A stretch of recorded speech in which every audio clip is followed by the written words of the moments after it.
Ika anak, tuloy ka. Pasok ka. Pasensya ka na't medyo maliit lang tong lugar ni tatay mo. Anak, dito tayo magsisimulang muli. Pero ikaw lamang at ako. Paano si nanay? Hindi ko nakakayanin pati ikaw mawala, Angelo. Kaya mas mabuti pang lumayo na lamang tayo sa kanya. Pero kailangan niya po tayo. Hindi! Hindi na tayo kailangan pa! Siya may kasalanan kung bakit napahamak mga kapatid mo. Wala siyang karapatan para maging isang ina.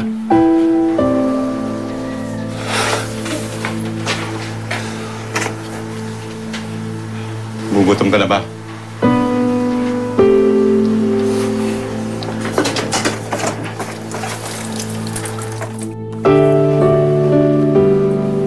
Ginawa lahat ng tatay para makapagtapos ako ng pag-aaral. Pinatunayan niya na hindi namin kailangan si nanay sa aming buhay. Lahat ng mga pangarap niya para sa mga kapatid ko, ibinuhos niya sa akin.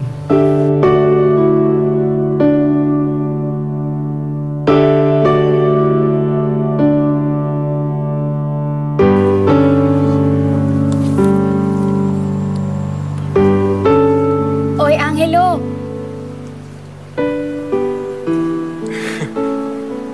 Grace? Dito ka rin pala nag-aaral. Oo, HRM student ako dito. Ikaw? Business Administration naman ako. Kakabalik lang namin ng Manila. Tagal natin hindi nagkita. Oo nga eh. Tatandaan mo ba yung araw na yun?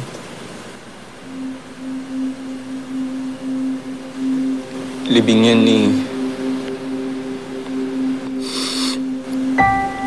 ni Jocelyn nung umalis kami ni tatay.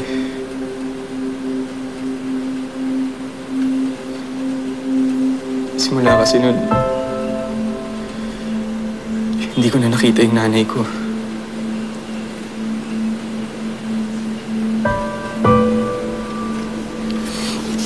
Palagi ko pa rin pinupuntahan yung luma naming bahay.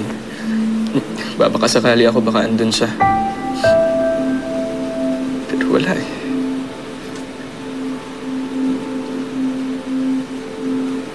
Sa bahay naman, hanggang ngayon hindi pa rin matanggap ng tatay kung mga nangyari sa mga kapatid ko. Kaya dinadaan niyan lahat sa alak.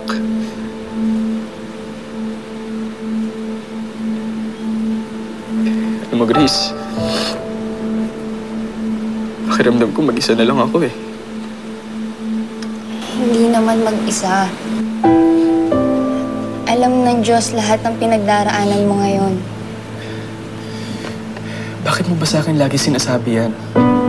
Dahil yun yung tama, Angelo. Pinagdaanan ko rin yan.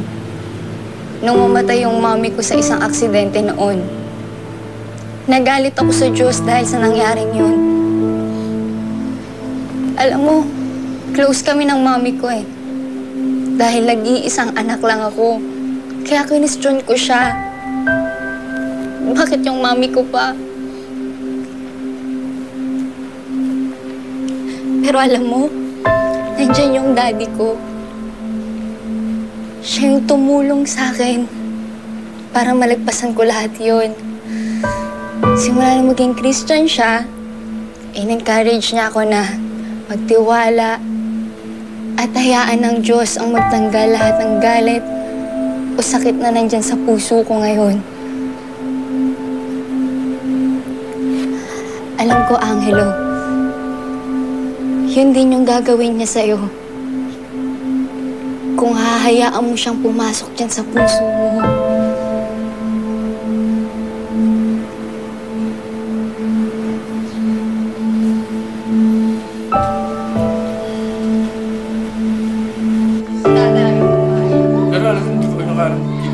Wala na akong ibang matatakbuhan sa mga panahon yun. Kaya nang ipinakilala nila sa akin si Kristo, namulat ang aking kaisipan. Hindi ko makakayang lahat mag-isa. Kailangan ko si Jesus sa buhay ko. Nang banggit siya akin ni Grace, mahanap mo pa raw ang nanay mo. Alam mo, anak, pagpapatawad lang ang susi para manumbalik ang inyong pamilya. Mahirap po para kay tatay yan. Dahil sobra ho siya nasaktan. Hayaan mo na gamitin ka ng Panginoon para mabago ang kanyang damdamin.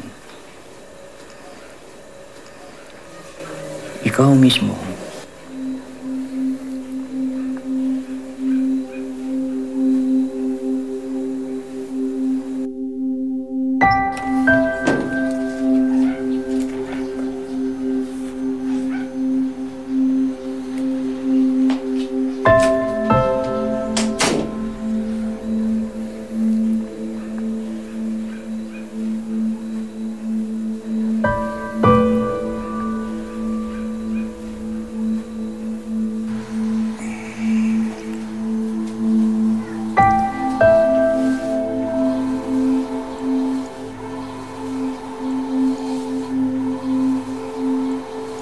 Anak, Tay. Galing lang ho ako dun sa Bible study kina Grace. bakit anak?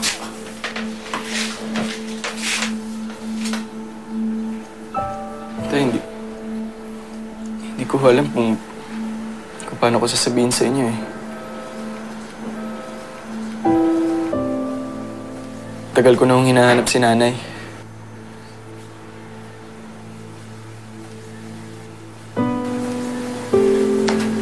Halika ka rito, anak. Maupo ka dito.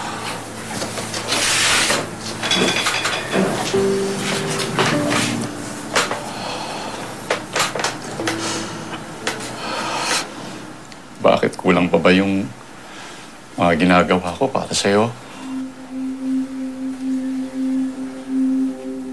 Hindi naman ho sa ganun, Tay.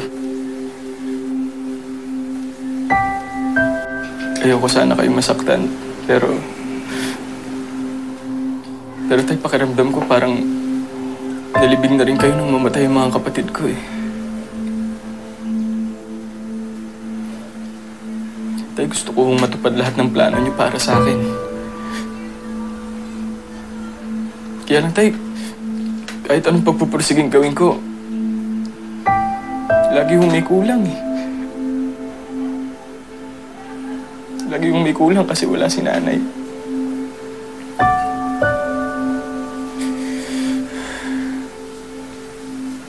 You because you are young, but set an example to the believers in faith, in speech, in love, and in Diyos ko, maraming beses sabi dito, kayo na po ang bahala sa tatay ko. pagtingin sa'yo ng mga tao dahil ikaw ay bata. Alam kong kayo lang po makakapagpabago ng puso niya. Wala na po akong ibang hihilingin para sa sarili ko. Just have faith and believe. Mabuo na po sana ang pamilya namin. Faith, God sees what you've been praying. Magkita na po sana kami ng nanay ko. Diyos ko, tulungan niyo po kami. Ngayong Semana